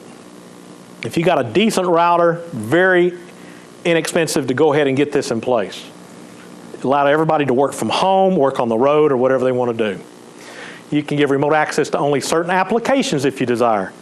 Like for instance, if you only wanted to open up Juris from the outside or some application from the outside, you can just remote app that application. You don't have to remote a whole desktop a whole desktop. You can just limit it to one application. You can now be done securely with an iPad app like Pocket Cloud. Okay? Pocket Cloud is a very good product, very inexpensive product. There's a free version that works just fine. It's just as secure as the paid version. And it allows you to do RDP, which is basically what remote desktop is. Anybody ever use a program called VNC? They can let you do VNC. It allows you to do VPN connections. It allows you to do quite a few things. It's put out by a company called Wise. You remember those? The original type terminal people from the 80s and 70s. They're still in business. And then the features that are built into Windows 8, like for remote, like we were just talking about earlier. So, there's a lot to know, and there's a lot changing every day. The best thing to do is to subscribe to some kind of blog that will keep you informed on a daily basis. If you will throw an email in your box on a daily basis, and you can keep abreast of this information. You can always delete it if you don't feel like reading it, but there's a lot of them out there. So, is there any questions? Is there a recommendation of a particular blog site? I'll tell you what, when I send out the flyers, I'll send a list of some recommended sites. How about that? Okay? Private cloud. I know that our firm's been I think it's working on size dependent. Yeah. I think the smaller firms, it's very easy for them to move. It's very easy to make that decision. And the private cloud's much more secure, I assume. Yeah, and it's like a firm like ours, when you have 30-something shareholders, it's very hard to get a decision made. And there's some things that I would move into the cloud, but there's just some things that I just want to hang on to. I will use the cloud to make my firm redundant, okay, right now, but I'm not ready to turn it all the way over. I think eventually it may get there, and that's probably going to be forced by my software vendors, okay? But until that time, I'll, this is a pry my computer from my cold, dead hands or something. I don't know. That's what it would be. But that's kind of the way I feel right now. But there are things that we are moving. Like, for instance, we're just signing a contract with ADP, and we're moving our entire payroll system up there. Our time clock, the entire user interface, everything will be off-site. So that's another, just one more little thing that we're moving off in there. Yes? Oh, I use Roger Lewis at Velocity Online. Okay, now Roger and I have worked together for a lot of years, and I was one of the first to be on his fiber network downtown. If anybody is on his fiber network downtown, anybody else here? Okay, well, and I use Roger for my off-site backup. Do y'all? Yeah. So when I do my backup at night, my local backup, when my local backup's finished, I have a server sitting over there at Roger's data center, and it duplicates my data over there. Now, I also have other redundancies built in too, but yeah, he's able to throttle my bandwidth as much as I want, and I get. He's basically. What's important about your service provider is that if I'm connected directly to Roger with a piece of fiber. Okay, so I'm directly connected. There's no stops. When I get to him, he now has internet service coming from 3 different people for redundancy. So he has built in redundancy for me, you see, because I'm connected directly to him.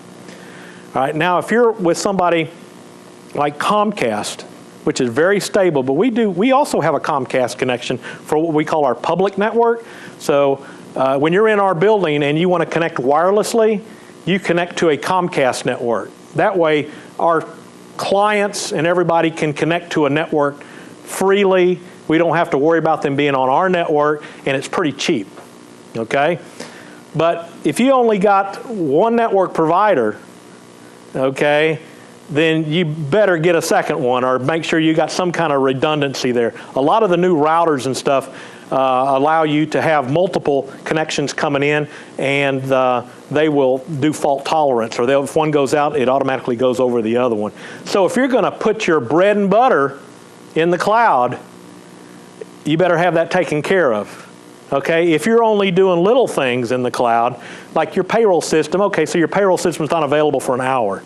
Okay, that's okay. But your time and billing system, maybe not, especially if you're running pre-bills or something. Okay?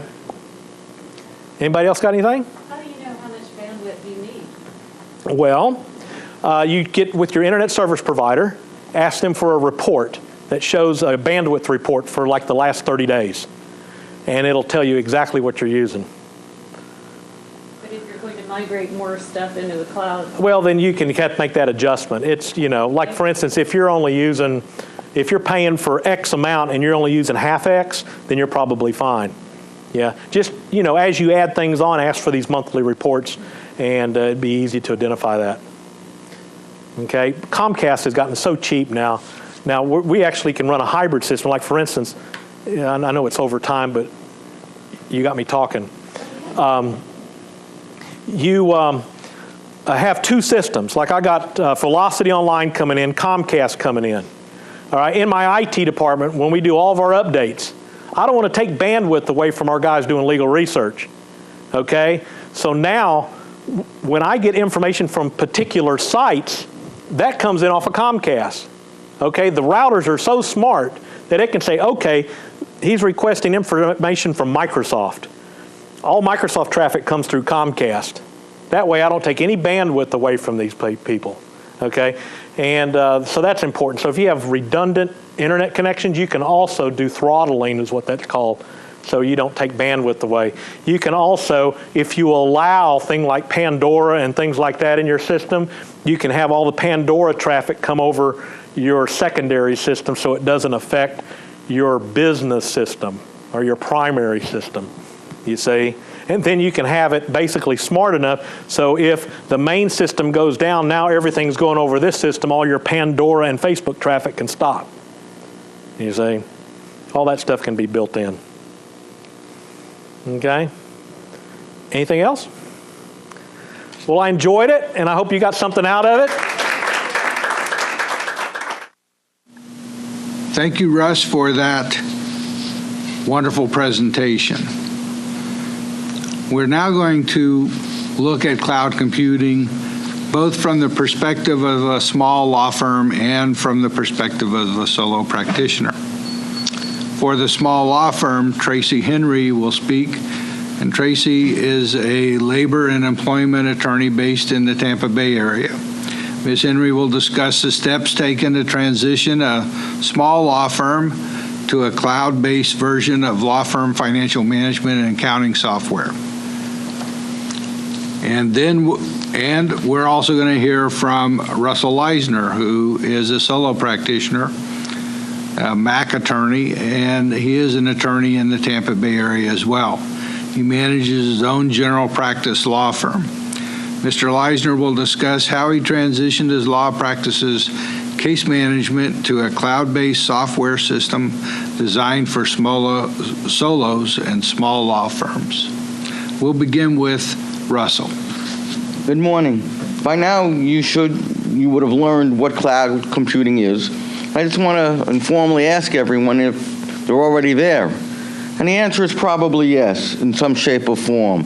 If you use Gmail, Facebook, LinkedIn, Yahoo Mail, if you share your photos online, if you bank online, if you use your smartphone apps, you're already there.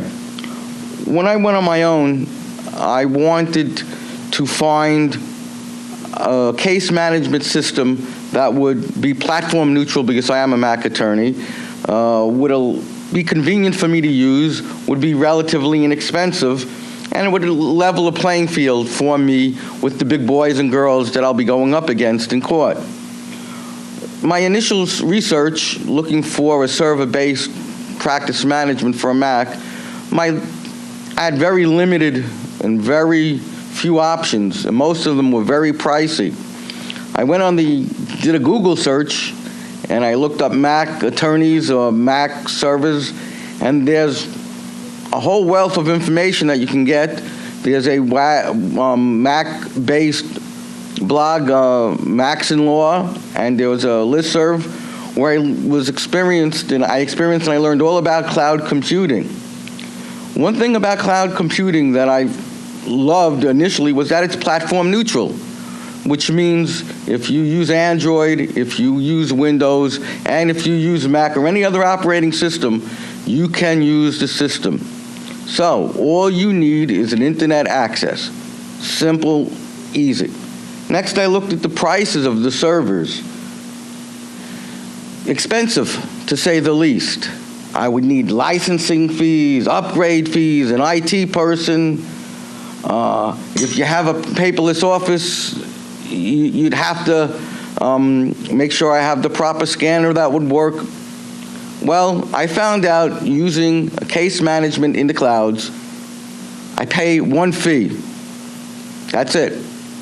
I don't need an IT person. The case management service does their own upgrades, and because of competition, they're constantly adding new and improved features that you would like.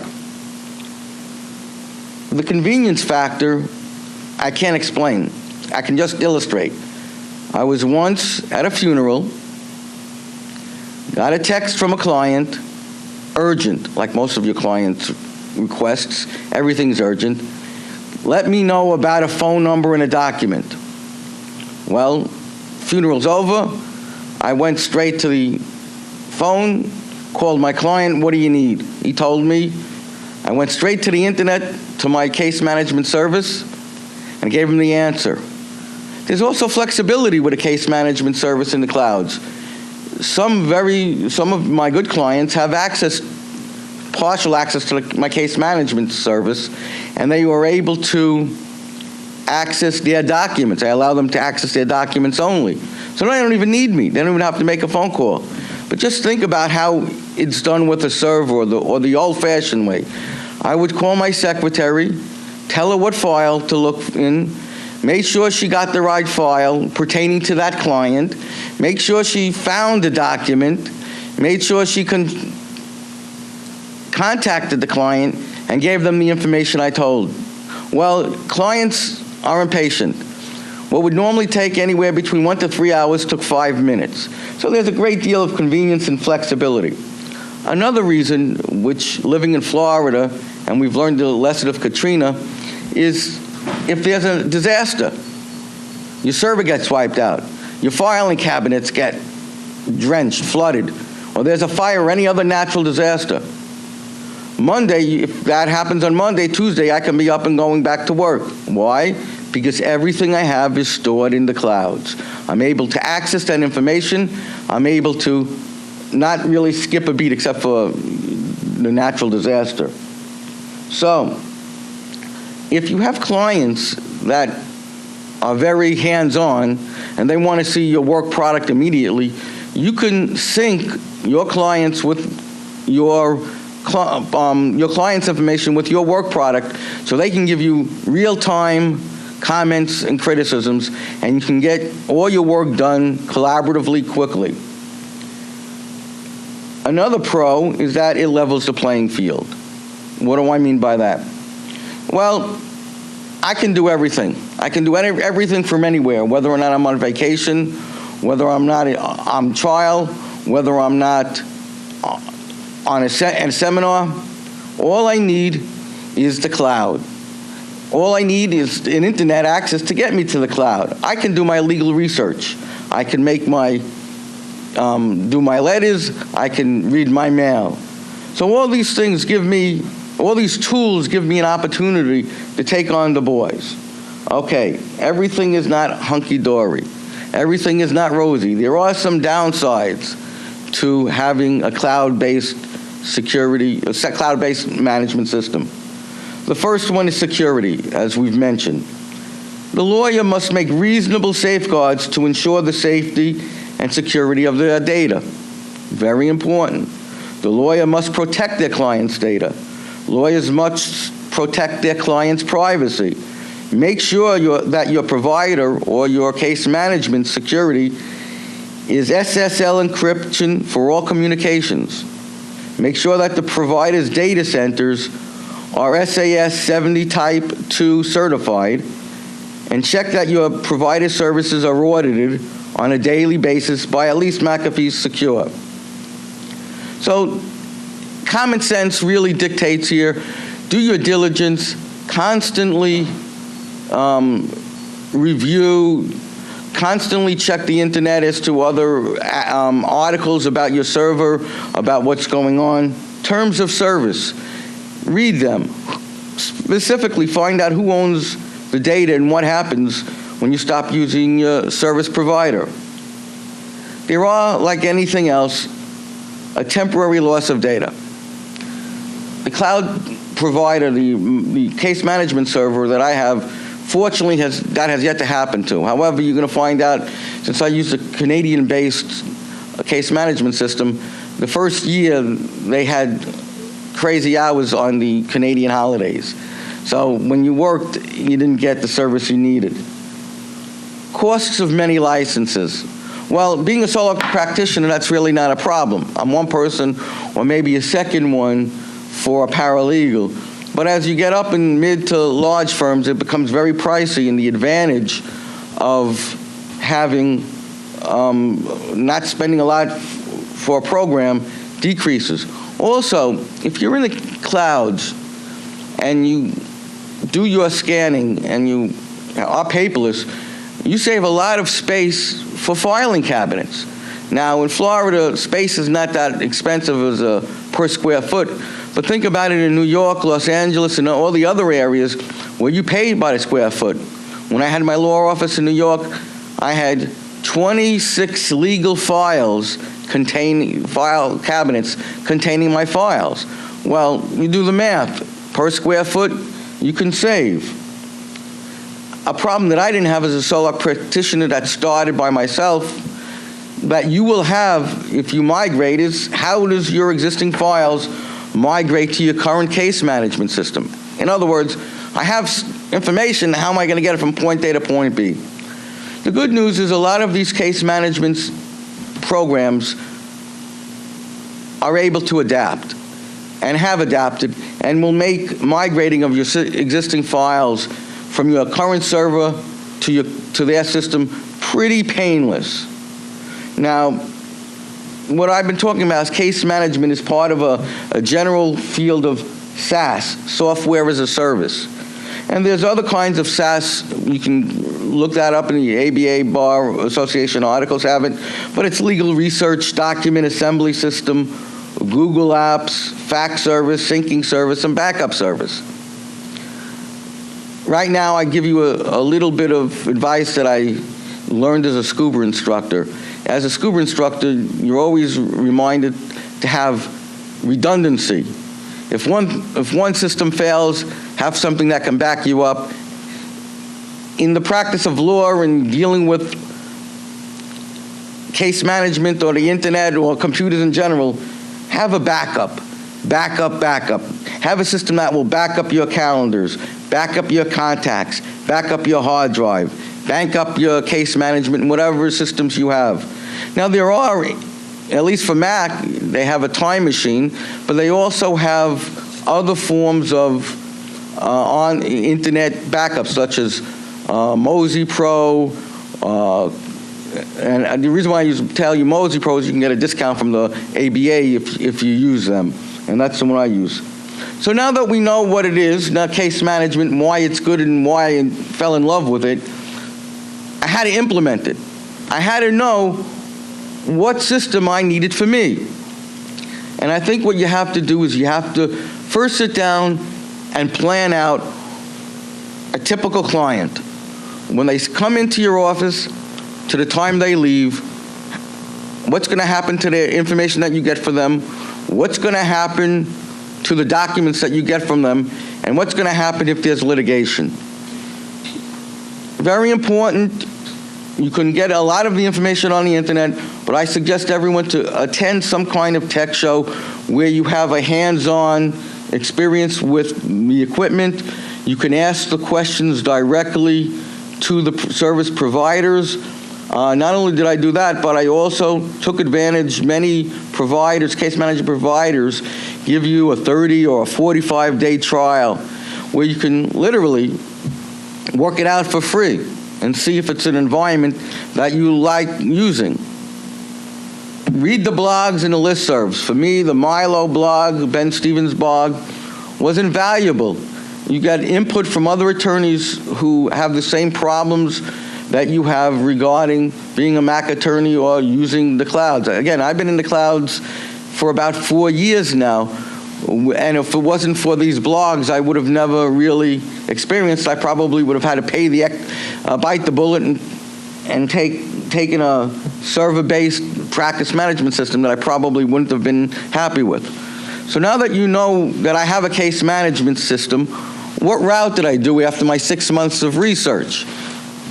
Well, I use Clio. Again, it's a case management. They're based in Canada. They're $50 a month. My legal research. The legal research that I have is Fastcase, provided by the Florida Bar Association, free of charge. Google Scholar. Again, it doesn't have, when you print the cases, they don't look like the Westlaw cases or the LexisNexis cases. It has everything in it but the brackets, but it's good enough for what you need. There are also apps, such as Law Assistant app and the Lawbacks app. What this does, it gives you the cases, and in most times, the statutes right at your fingertip. So no matter where you are, if you want to look up a statute in Florida, you can gain access to that. My mail system I use is Google-based Gmail. And I use Google Voice, which is something that you should look into, which is very good because you get messages in a text manner on your internet, so you can see who's called you if you're in a meeting and when.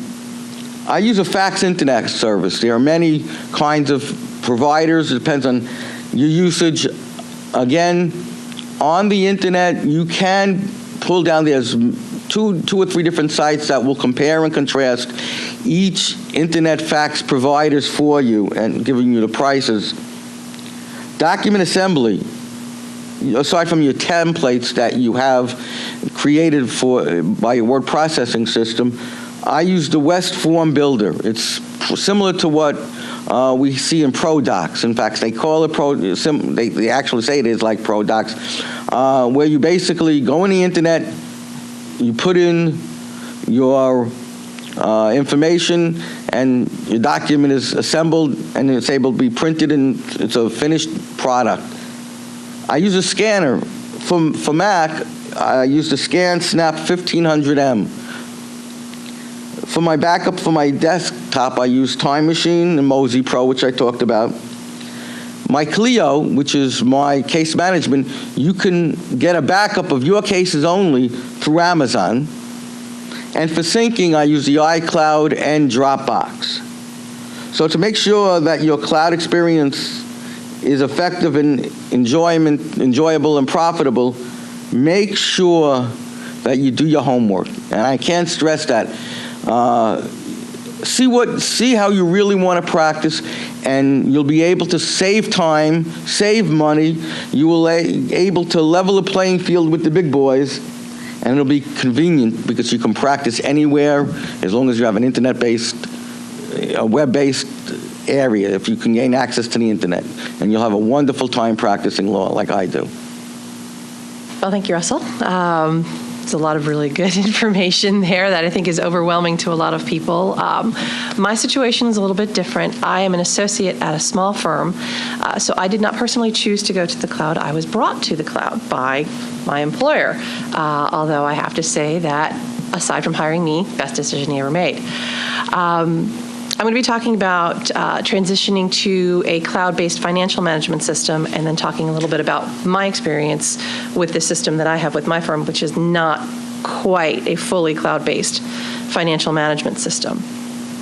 Initially, as Russell said, some of the advantages are costs. In a situation like this, you're renting the software and space, you're not buying it. So that way you don't own it, you don't have to pay for upkeep, you don't have to pay for replacements. Also, as Russell said, he's been on the cloud for about 4 years now. If you bought your hardware at about the same time that Russell went to the cloud, it's at the end of its life now, and you're going to need to start thinking about whether you want new hardware or whether you want to start looking at the cloud. It is convenient. You can get there anytime, any place, so long as you can access the internet. The only problem is that if the internet goes down, then you cannot access it, which we have learned recently around here in the Tampa Bay area with lots and lots of thunderstorms and cable outages. It is platform neutral. I'm sure a lot of attorneys are like me, your PC at work and your Mac at home. And most of the software does work on both types of devices, so you don't have to make a choice for a device at home that you wouldn't necessarily choose just so you can integrate with the office. And as far as the timekeeping and financial management system goes, mobile time tracking is just easier. A survey showed that nearly a quarter of time spent is on administrative tasks and billing. And if you can actually bill for that time that you're using now to do your billing and administrative tasks, just think of how much more profitable your practice will be. Most of the cloud-based case management systems also have financial systems or financial components to them, such as CLEO. CLEO is basically a one-stop shop as far as all of that is concerned. They include time and expense tracking, billing services, and you can do hourly and flat rate fees, invoicing, trust accounting, which makes things much easier with the bar. And some systems actually even integrate with QuickBooks, although if you have the right type of financial management system, you won't need QuickBooks anymore. The advantages are that, yes, the data is going to be backed up automatically. I mean, these companies have to do this. It's mandated. You can streamline your timekeeping and your billing functions, which again saves you from wasting billable time on billing. You can actually tie the collections process into the billing and the timekeeping component. You can actually also, if you've got technologically savvy clients, there are web-based billing options and also web-based payment options where you don't even have to send a bill, you don't have to get a check, it can just all be taken care of on the internet through PayPal or through a credit card processing system. As far as simplifying and streamlining the timekeeping process, which I think is important to everyone who is in civil practice, and I think we leak a lot of time that way. I know I do. You can record time anywhere with a cloud-based financial management system. You can be sitting in a courtroom waiting for your case to be called or waiting for your client to show up, and you can input your time. You can return emails. You can do all of those things that you would normally do, but if you have the right software, that can also be captured. That time can be captured and can be entered into your billing software without you doing anything else. You can track and measure how your time is spent and how your time is wasted, so you can see where your time leaks are. And like I said, there are apps out there that can capture your emails and your phone calls without you even having to do anything other than make them or send them. As far as streamlining billing and collections is concerned, you'll spend a lot less time preparing your bills. You can link time entries to matters. You can set up your bills with customized logos and fonts and everything else that you can do there's a little upfront time that has to be put in, but once you put that time in, then it's just quick and easy. You can do paperless billing. You can send bills electronically to clients that are capable of receiving them. And you can also automatically create emails to go with those bills, so you're not just sending them a bill, you're sending them an explanation. Okay, here's your bill for this month, here's what happened, and that can all be automatically generated. It's much easier with storage and retrieval. Your systems can automatically store PDF copies of your bills in designated folders without you having to print out the bill and scan it and save it to a folder. It's just done. You can set up automated billing reminders to the clients that you are e-billing If an invoice hasn't been paid within a certain amount of time, the system just automatically generates an email. We understand you've received your invoice, please remit payment, or whatever it is that you want it to say. You can direct delinquent accounts to collections agencies without actually having to do it yourself. It's just the software can automatically do it once you designate a collection agency, if that's what you need. Bill goes past a certain amount of time, collection agency is notified, and your hands are clean. You're out of that mess. And you can also receive online payments and process credit cards depending upon the software that you have. There's certain financial management systems that can accept payments through PayPal. There are other systems and other programs that you can use credit card processing. And it really all depends on your personal choice, and I would think your technological capabilities as well. As far as operating accounts and trust accounts, these the cloud-based financial management systems, you can integrate your trust accounting and billing systems to make it easier to receive the payments. Appropriate trust and operating account transactions can automatically be created once they're set up. You can track retainers by the matter or the client or however you want to do it. You can generate per matter or per client trust reports for reconciliation or reporting purposes, because we all know we have to do that. And again, payables, just like receivables, can be streamlined. If you've got payables that are due and the people that you have to pay are also either on the cloud or technologically able to do that, you can just pay your bills online. You can pay your bills directly from your firm to whoever you owe the money to, whether it's a court reporter or space or rent or whatever it is. That can all be taken care of automatically online through the cloud. Again, you save money on mailing, on printing, on checks, on everything. There are some cloud-based options as far as financial management systems. As Russell said, there's Clio, which is a full-service system. It has case management, client management, document management. It can do all of those things. You can bill time from tasks. You can run your bills. You can connect with your clients, not only so they can see their documents, but also so they can receive their bills automatically. There's also Bill for Time, which is it can track your time and expenses, generate invoices, does trust accounting, and that actually is one of the programs that integrates with QuickBooks, should you still choose to keep your QuickBooks. There's also Rocket Matter, which is another full service. It has practice management and timekeeping, and it allows you to generate bills, and basically it's your job to look at all of these and decide which one fits your practice better. Like Russell said, most of them have at least some sort of free trial where you can take a look at it and see if it works for you. And if it doesn't, try the next one until you find something that fits. There are also some apps that you can use both on your phone or your mobile device or your computer. There's Chrometa, which captures billable activity and turns it into time records. And that is, I know it's integrated with Clio. It may integrate with other systems as well, but it basically saves you the trouble of converting the time that you spend emailing and making phone calls into time entries. It just automatically does it, and all you have to do is push a button to say which matter it goes to or which client it goes to, and you're done. There's also Zen Cash, which is a collections workflow app. It integrates with pretty much all of the cloud-based systems. It can create reminders to your clients. It allows direct payment to the firm, and it can actually also generate thank you notes to your clients who pay early or on time, which I think is really good PR, and encourages your clients to pay on time. Now, as far as my system is concerned, I am not personally working on a cloud-based billing system. My firm, we have what is called a hybrid system.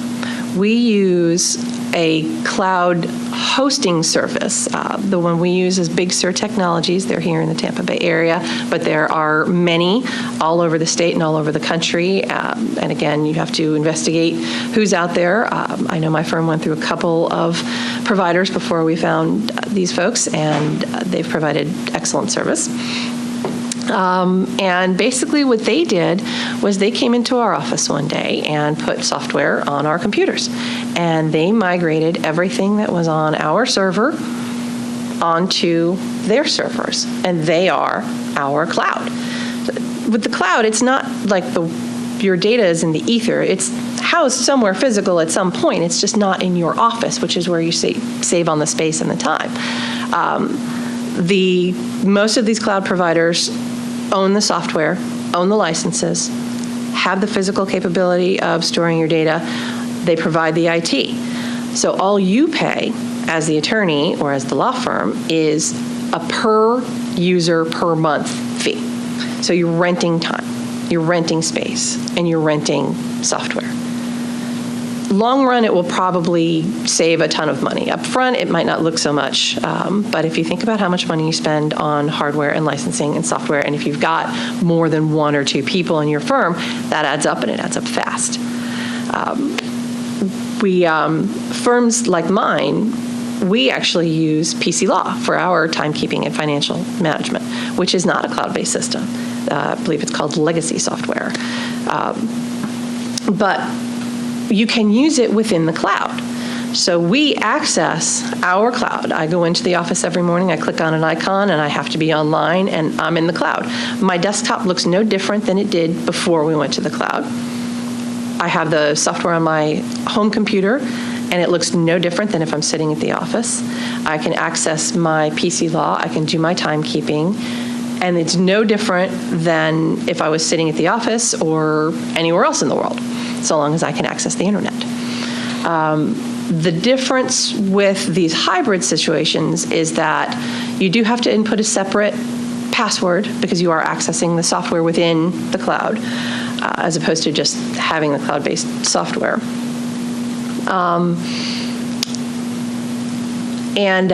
Some of these non-cloud-based financial systems offer what they call mobility services, and this is sort of a new product, and I think it's a way that they're kind of moving into the cloud as far as accessibility is concerned. I know PC Law does it, I know Time Matters does it, and these mobility services are basically you put the software on whatever device you want, whether it's your iPhone, your Android, your iPad, or anything else that you have, and then it can send data directly to the cloud from wherever you are, and then that's integrated with the standard desktop billing system.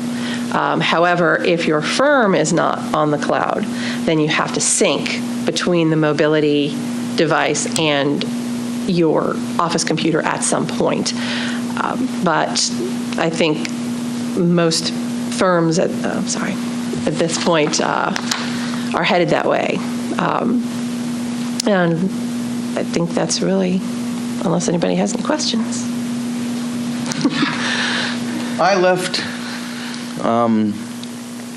Windows, and I knew I was going to have to leave the Windows-based server behind because Windows and I, for some reason, didn't get along. Historically, I've always had problems. But you said you were brought to the cloud. Were you happy you were brought to the cloud? I'm very happy I was brought to the cloud. And I honestly didn't understand what it meant being brought to the cloud.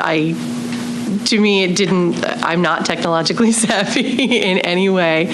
But it was a smooth transition. It really didn't, my life didn't change. My desktop didn't change. Nothing really changed other than the fact that now I can access anything that I would be able to access from my desk computer at the office, from anywhere, well, certainly from home and from anywhere else that I would have that software that my provider put on my computer. I've chosen not to have it put on my phone for personal reasons. I don't want to be completely accessible, but so long as I've got my netbook and an internet connection, I can work anywhere. Well, for me,